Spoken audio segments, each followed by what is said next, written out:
Bună, dragii mei! Bine ați venit la previziunile pentru energia lunii iulie. Acestea se aplică pentru toți cei care au ascendentul, soarele și luna în Săgetător.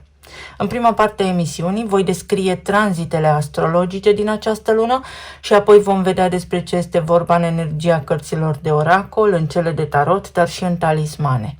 Vă doresc tuturor să aveți o lună minunată și vizionare plăcută. Luna iulie este o lună în care viziunea ta despre lume se lărgește spectaculos și în care ești chemat să cobori această viziune în cuvinte concrete, în comunicare reală și în idei care pot fi înțelese și de alții. Pe 7 iulie, Neptun și-a început perioada de retrogradare în Berbec, pe casa ta a 5-a, casa creativității, a iubirii romantice, a jocului, a copiilor și a exprimării personale. Neptun, în acest context, aduce o sensibilitate aparte, în zona creativă și romantică, o dorință de frumusețe, de vis, de iubire care transcende cotidianul. Acum, în perioada de retrogradare, procesul se întoarce spre interior și ești invitată să clarifici ce anume din viața ta creativă sau romantică este real și ce este iluzie. O relație sau un proiect creativ poate trece printr-o perioadă de reevaluare și nu este neapărat pentru că este greșit, mai degrabă pentru că are nevoie să fie văzut mai clar. Gândurile tale au nevoie de mai multă claritate în acest sens. Apoi Venus, care este zeița frumuseții, guvernatoarea relațiilor, dar și a resurselor materiale, intră în Fecioară, în casa a 10-a. Această casă reprezintă cariera, reputația, locul tău vizibil în lume și va forma un aspect de tensiune cu Uranus, care este în Gemeni, în casa a 7-a. Casa a 7-a este casa parteneriatelor și a relațiilor semnificative. Iar această quadratură, tensiunea dintre cele două, este ca o frecare între două energii care nu se înțeleg ușor. Concret, ceva în cariera ta sau în imaginea ta publică poate intra brusc în conflict cu o relație importantă sau cu un partener. Poate o decizie profesională care afectează un parteneriat. Poate o schimbare neașteptată în relație care îți perturbă direcția profesională. Uranus pe casa a 7-a aduce întotdeauna surprize în parteneriate. Și în acest moment, ele pot atinge cariera și reputația ta. Pe 14 iulie se formează evenimentul de lună nouă din Rac, pe casa a 8-a, casă care reprezintă transformarea, intimitatea profundă, resursele comune, casa morții și a renașterii simbolice, casa unde regăsim și taxele, impozitele, datoriile, partajul și așa mai departe. O lună nouă întotdeauna reprezintă un moment de început, de sămânță plantată. Ceva nou pornește în zona transformării tale profunde. Poate o decizie legată de resurse comune, banii celorlalți, resursele împărțite cu ceilalți, banii partenerului, poate o relație care intră într-un nivel mai profund de intimitate. Poate fi și un proces interior de moarte și renaștere care abia acum începe să prindă contur. Ceva se schimbă în tine și este un moment bun să te întrebi ce sunt eu dispus să transform în mine pentru a putea crește, pentru a putea progresa. Pe 20 și 21 iulie se produce ceva rar și important din punct de vedere astrologic la nivel colectiv. Jupiter, guvernatorul vostru, pe casa a 9-a, formează în aceeași perioadă 3 aspecte majore cu planetele lente. Un trigon, un aspect benefic cu Neptun din casa a 5-a, o opoziție, adică o tensiune cu Pluton din Vărsător din casa a 3-a și un sextil, un aspect benefic din nou cu Uranus din casa a 7-a.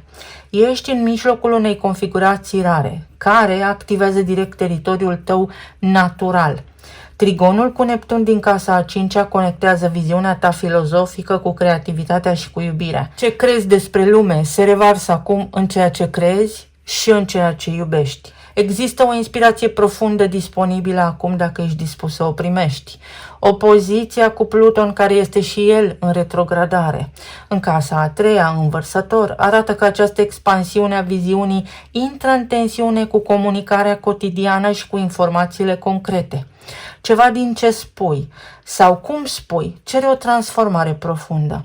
Nu poți rămâne la suprafața cuvintelor când viziunea ta a crescut atât de mult, când practic voi sunteți arhetipul filozofiei și al profunzimii. În timp ce aspectul benefic pe care îl face guvernatorul vostru Jupiter cu Uranus din casa a 7-a aduce multiple oportunități neașteptate prin parteneriate.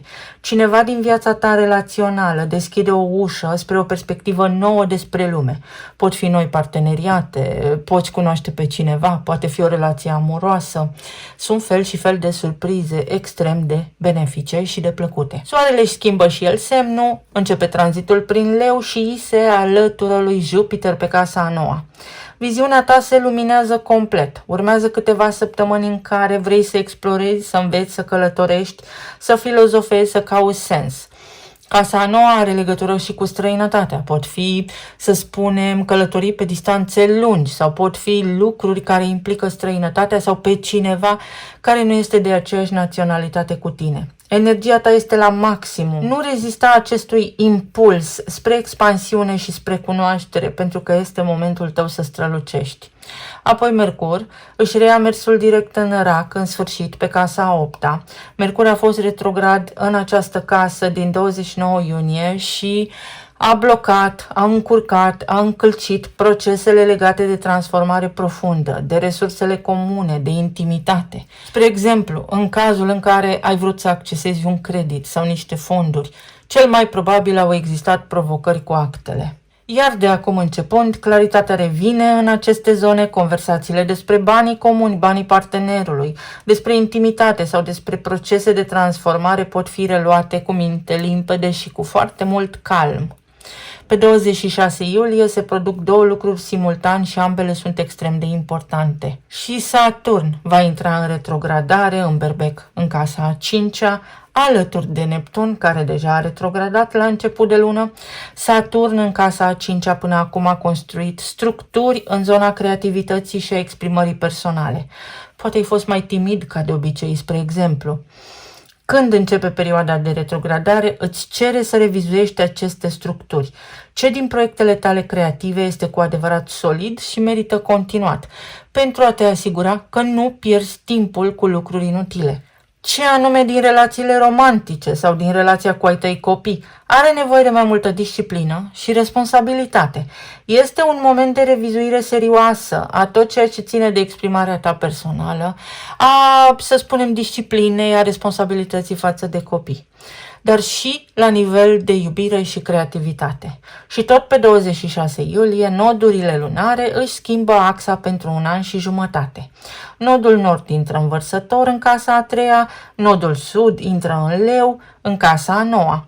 Nodurile nu sunt planete, sunt două puncte matematice care marchează direcția evolutivă a sufletului, atât individual cât și colectiv.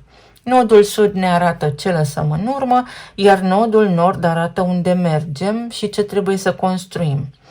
Pentru tine, nodul sud în casa a 9-a este o provocare directă, pentru că, așa cum am spus, casa a 9-a este teritoriul tău natal, locul unde te simți cel mai acasă.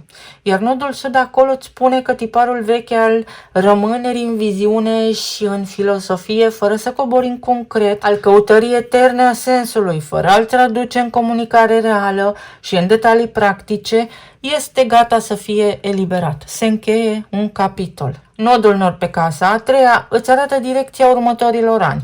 Comunicare concretă, informație precisă, conversații reale, scrisul care poate fi înțeles de oricine și ideea sau ideologia care poate fi înțeleasă de oricine. De la viziune către realitate concretă, de la filozofie înaltă spre cuvinte spuse simplu și direct. Și nu în ultimul rând se formează și evenimentul de lună plină în Vărsător, în casa a 3-a, casa comunicării, a mentalității, a scrisului, a ideilor și a relațiilor cu cei din apropierea ta, familia extinsă.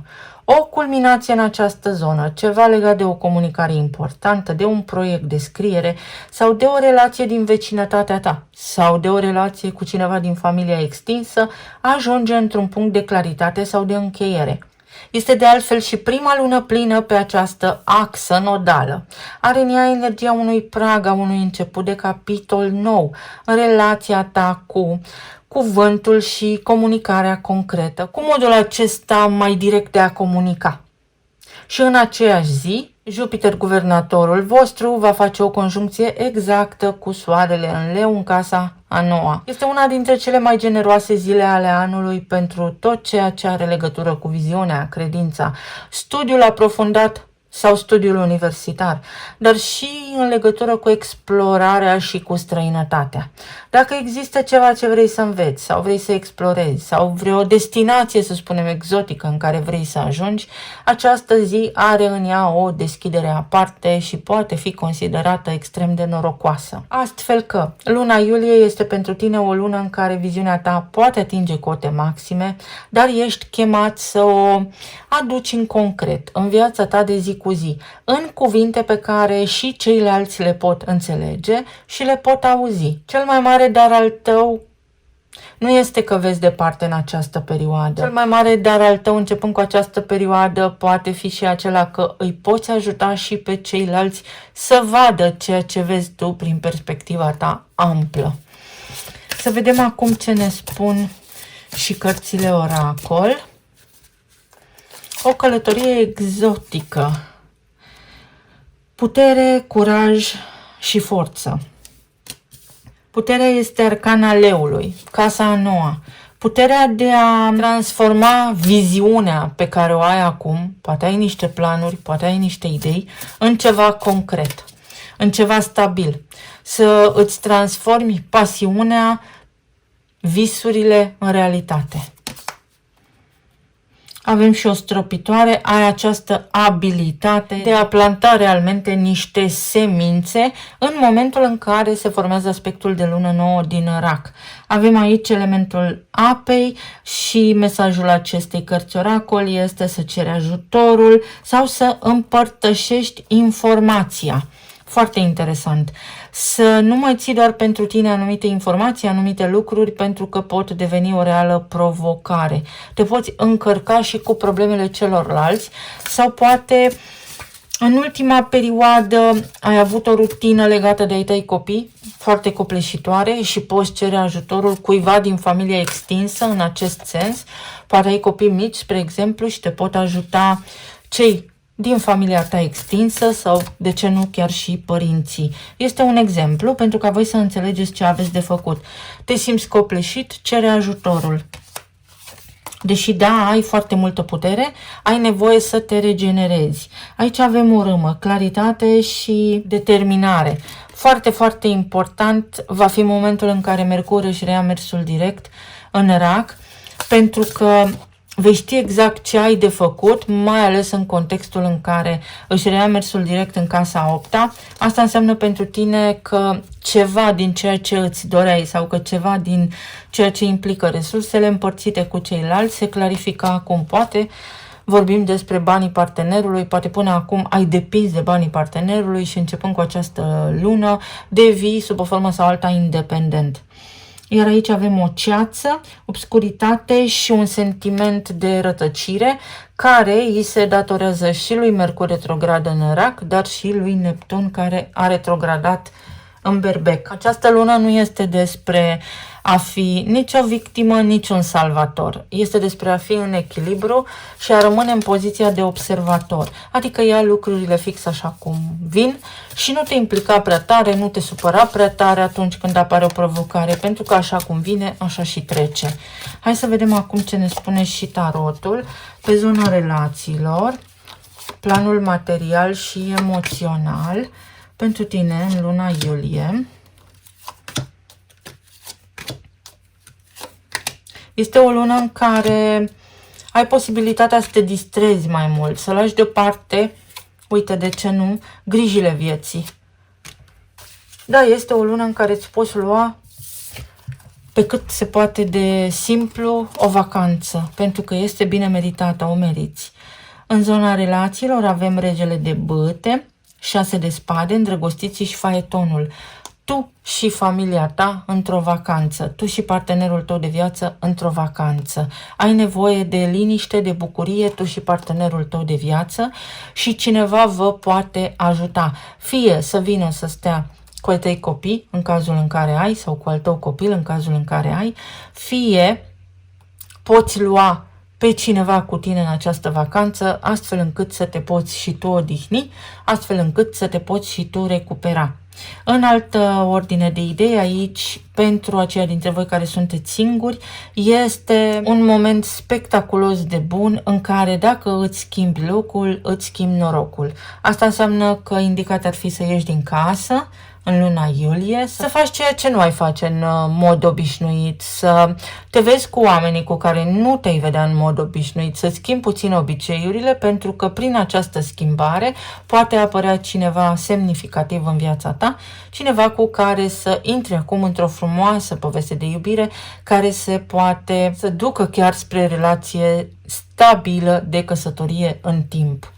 Pentru alții dintre voi este o perioadă în parteneriate unde să nu intrați într-o luptă pentru putere, aveți aici puterea, ci mai degrabă să cereți ajutorul cuiva din exterior. Dacă ai un conflict cu cineva sau cu o autoritate, caută un specialist sau apelează la o a treia instituție sau la altcineva mai obiectiv care are claritate să te ajute în acest sens, pentru că s-ar putea ție să-ți lipsească exact detaliile importante să ieși din acea încurcătură. Pentru alții dintre voi este o lună extraordinar de bună alături de partenerul de viață, este o lună mai relaxată, este o lună mai plină de bucurie, să știți. Este o lună care te ajută să te bucuri mai mult de viață. O lună care stă sub semnul bucuriei. Regina de monede, o lună în care și tu și partenerul tău de viață rezolvați niște provocări financiare, o lună în care și tu și partenerul tău de viață puteți fi mai stabil din punct de vedere emoțional, putere financiară, independență financiară. Unii dintre voi, dacă doriți să deveniți independenți financiar sau au existat ceva provocări cu veniturile pasive, căutați informații în acest sens, citiți pe bloguri, căutați informații la specialiști în domeniu, întrebați pentru că rezolvați. Și soarele. Când soarele intră în leu pe casa a noua și va face și acea conjuncție cu Jupiter tot în casa a noua, cu guvernatorul vostru, voi, relația voastră, tot ceea ce are legătură cu familia voastră, cu partenerii de viață sau cu ai voștri copii, este învăluit de iubire. Și în cazul în care ați avut provocări, energia vă spune stați liniștiți că trece după această perioadă de retrogradări. Regele de spade. Foarte multă claritate vi se cere pe zona de relații. Vă supără ceva, comunicați clar, limpede și lucid. Dacă, să spunem, vă doriți să cunoașteți pe cineva, și varianta online este o soluție, însă nu singura. Recomandarea energiei este să ieșiți să faceți plimbări, pentru că așa puteți din vorbă în vorbă să intrați într-o relație cu cineva. Foarte interesantă energia. Ia să mai luăm o carte.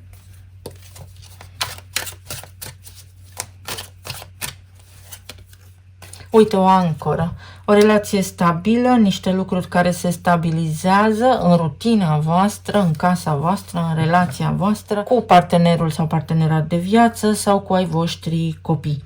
Este o perioadă de anduranță, este o perioadă în care, dacă aveți răbdare, sunteți pragmatici și realiști, veți extrage niște roade, veți culege niște beneficii ulterior. O relație stabilă de lungă durată. Relația voastră este stabilă și de lungă durată, devine stabilă și de lungă durată. Cu Saturn pe casa a 5-a nu are cum altfel. Pe zona financiară avem regele de monede, judecata, 10 de cupe și asul de monede. Independență financiară, accesarea unor credite, poate fi o moștenire, dar sunt mai mulți bani deodată. Poate fi un loc de muncă, poate fi un beneficiu, pot fi niște beneficii, poate fi o perioadă în care vă permiteți să cheltuiți niște bani pentru voi și pentru relaxarea voastră. De asemenea, aici este un supervizor, un șef, o șefă, care în această perioadă vă acordă, să spunem așa, o mai mare atenție ca de obicei și în cazul în care vă doriți o negociere, să aveți o discuție la nivel financiar, puteți să fiți foarte degajați în acest sens, pentru că inclusiv o mărire vi se poate oferi. Poate fi și un loc de muncă, se rezolvă ceva cu banii, ce a fost neclar. Dacă ați lucrat foarte mult, trebuie doar să semnalați, trebuie să spuneți și să spuneți tare, uite, asta îmi doresc, uite, despre asta este vorba. Să faceți cunoscute dorințele voastre, pentru că acestea se pot îndeplini. Poate fi un bonus, poate fi un câștig. Un câștig în judecată, orice ar însemna, pensie alimentară, partaj, succesiune, vreun proces de împărțire a unor bunuri. 4 de monede, pentru că ce este al vostru este pus deoparte. Ceva stabil. Veți fi mulțumiți de munca voastră și de banii voștri. Și roata destinului, Jupiter, cartea voastră, care intră în Leu. Poate fi o călătorie pe o distanță mai lungă sau să vă înscrieți la niște cursuri sau ceva ce implică perspectiva unui profesor, a unui înțelept, voi să învățați pe cineva sau cineva vă învață pe voi.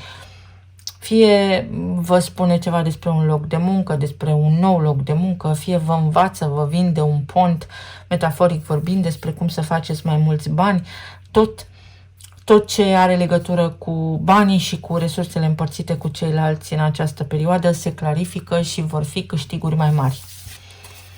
Poate partenerul vostru de viață are această energie, soțul, soția, câștigă mai mulți bani, primește un bonus, un nou loc de muncă și așa mai departe. La nivel emoțional aveți diavolul, 10 de bâte, 6 de bâte, 6 de monede și 7 de spade. Sunteți epuizați. Ați intrat într-o rutină care vă lasă fără energie, vă înghite pur și simplu energia și este un autosabotaj. În sensul în care, da, aveți forță și putere să le faceți voi pe toate, dar este o capcană pentru că veți ajunge să fiți extrem de epuizați. În contextul în care există aici oameni care vă pot ajuta, trebuie doar să le cereți ajutorul. Aveți vreo provocare, vreo apăsare sufletească, cereți ajutorul sau discutați despre asta cu cineva, pentru că veți fi foarte mulțumiți, veți primi sfaturi foarte utile, foarte benefice. Ceva se echilibrează începând cu luna iulie în viața voastră și este ceva extrem de bun. Pe zona de sănătate văd lipsa somnului, văd provocări cu dantura în cazul în care aveți, nu le amânați, nu mai amânați. Ceva ce are legătură cu sistemul osos, poate aveți nevoie de masaj, poate aveți nevoie de relaxare. Nebunul, așa cum am menționat deja, energia a fost citită corect, ceva se vindecă, ceva își revine, veți respira o gură de aer proaspăt, să știți. Este o lună care vă ajută să vă recalibrați, să vă încărcați bateriile și energia, exact așa.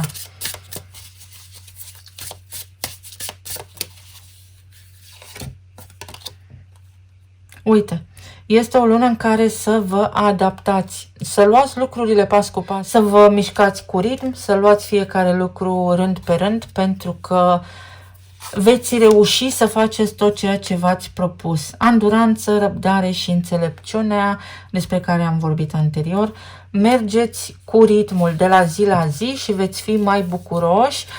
Sigur că voi ca arhetip manifestați explorarea, aplombul, totul deodată ca energie, dar sunteți și un semn mutabil și totul deodată nu se poate. Asta vi se spune în această lună. Aveți puțină răbdare, rând pe rând, le faceți pe toate, dar nu totul deodată. Nu deodată, dacă cunoașteți pe cineva, puteți să și credeți că gata, relația este ceea ce trebuie să cunoașteți omul, să vă asigurați că lucrurile merg în direcția pe care o doriți voi. Este o lună care asta vă spune, nu totul deodată. Să vedem ce ne spun și talismanele. Nu le poți face pe toate ori singur, ori deodată. Uite, ceva se încheie, scap de niște griji, te iubesc, te iubesc. Zona relațiilor, devine mai calmă, mai blândă, primești ajutor din partea partenerului, cunoști pe cineva, relația ta se relaxează puțin pentru că puteți să vă luați o vacanță, o perioadă. Uite, luna nouă din Rac, așa cum am spus, ceva legat de veniturile partenerului sau ceva legat de niște credite, taxe, datorii, de niște bani, dar care nu sunt lucrați de tine în mod direct. Se rezolvă, pot veni în această lună iulie în contul tău mai mulți bani deodată, o relaxare pe 26 iulie. Aceasta poate fi o zi extrem de bună pentru voi, succes, bani și fericire. Pe lângă faptul că v-ați ocupat de foarte multe lucruri și ați fost extrem de responsabili, această lună vă spune și vacanță sau să vă planificați o vacanță. Este o lună în care iubirea stă la baza tuturor lucrurilor pe care vi le doriți. Ai un câștig, câștigi ceva, ori într-un proces, ori într-o cauză anume. Aveți nevoie de alimentație mai sănătoasă, să fiți foarte ordonați, foarte structurați, disciplinați în alimentația voastră, chiar dacă poate simțiți că vă este puțin greu.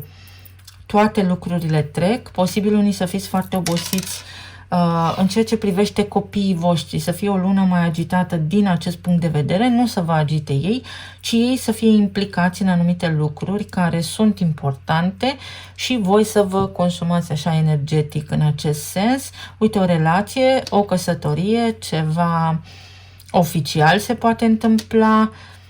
Poți cunoaște pe cineva care devine relația ta, care devine partenera ta de lungă durată. Uranus este în Gemeni când intră în acel aspect de quadratură cu Venus din Fecioară. Să fiți atenți, poate ceva în legătură cu profesia, poate ceva în legătură cu partenerul, cu un șef, cu o șefă sau cu o instituție. Nu vă enervați. Dacă au existat întârzieri sau neclarități din partea unor instituții sau din partea șefului, a șefei, veți vedea că până la urmă situația se clarifică și iese cum trebuie. Avem ziua de 6, numărul 6 sau îndrăgostiții, o alegere, poate fi o armonie, armonie în familie, iar la inițiale avem O, L, Z, E, H, A, V, S și V și H de 2 ori. Avem aici love, iubire. O lună extraordinar de bună pentru iubire sau o lună în care reevaluați, conștientizați pe cine iubiți, dacă sunteți iubiți și dacă este ceea ce trebuie. Șah. Un câștig foarte bun, foarte mare. Ceva ce credeți voi că este un câștig foarte bun, foarte mare. Vocea. O voce care este auzită. Aveți această putere de a influența pozitiv, de a face foarte mult bine și atunci când faceți bine, binele se întoarce către voi. A dobândi, a avea ceva legat de bunurile voastre, ceva legat de casa voastră, ceva legat de un câștig. Aveți un câștig, vedeți? Have este a avea și un lose. Un câștig, un bonus, ceva. Vine ceva mult, bun, benefic deodată pentru voi. Poate fi popularitate în unele cazuri. Vrăjitorul din Oz. Veți depăși 2 provocări în 2 săptămâni. Ceva de genul acesta. Veți trece peste aceste obstacole în cazul în care ați avut obstacole. Cineva vă salută, vine în vizite, vă vizitează, altcineva vă admiră, aveți admiratori unii dintre voi. Se umple un gol, vi se umple un gol. Orice ar însemna asta, să știți că este o lună extrem de bună. Ceva ce ați tot așteptat, în sfârșit se întâmplă și găsește răspunsul. Eu vă mulțumesc foarte mult, vă doresc să aveți o lună minunată, să fiți bine, sănătoși și iubiți și să ne auzim cu bine și data viitoare. Pa, pa!